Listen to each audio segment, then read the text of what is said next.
Now you know how the use effect works and how you can manage the side effects inside it.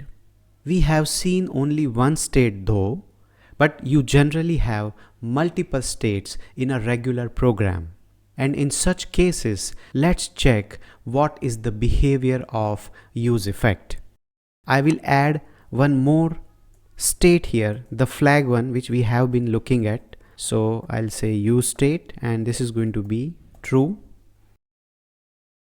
Set flag or change flag, whatever, and I'll name this as flag. Also with CNT, let's also display the value of flag, whatever the value is, and we will just say toString with the flag. Let's also put a separator here, a dash maybe. We'll also have a button which changes the value of flag. So here I can say set flag, and as usual we are going to negate the expression. So, and this is going to be toggle. So when I click on this toggle, it's going to change the flag, and increment will change the counter. Now let's add the use effect here. I'll say use effect, the arrow function. I'll put a console. Let's say use effect called. Let's also display counter, or rather we take another counter. I'll say the global counter maybe, and that I'm going to use here. I'll say the global counter should be 0 when we begin, and then it will increment also. Why I am taking a global counter, that you will see in a moment. Now let me just refresh this. As you can see, it says that the effect is called and the value is 0. If I click on increment, the global counter is 1. If I click on toggle, the global counter is 2. I wanted to have a separate counter just to see that even the toggle button or increment changes the counter.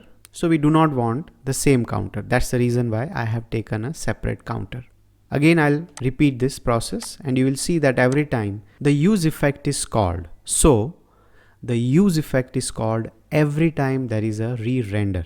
Any state you change, it is going to call the use effect. Now imagine you have a lot of process defined inside the use effect, and there will be situation where you do not want that the use effect should be called for all the state changes.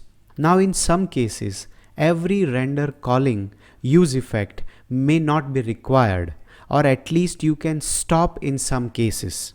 In class-based component, you had code something like this. So if there is no change in the state value, the effects are not applied. Well, you have even easier syntax with use effect.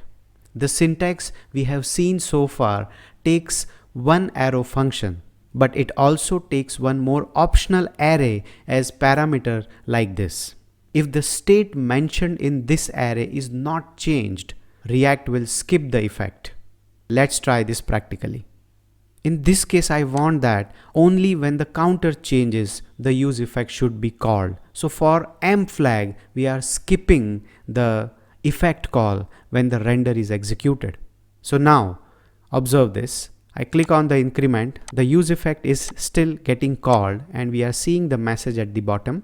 But if I click on this toggle, if you observe, there is no effect called. Again, I click on increment, so it starts from the 6.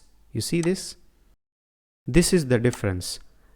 Whenever you feel that you want to optimize your code, you can use this syntax, which actually skips few states.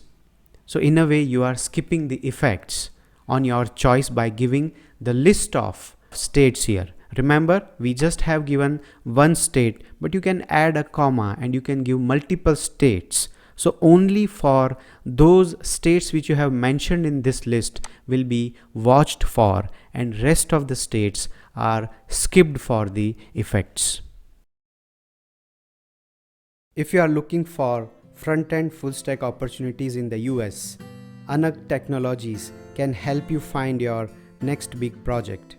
Also, if you are looking to turn up your existing skills in front-end, that is mean or MERN stack, you can enroll with one of Anak Technologies training programs.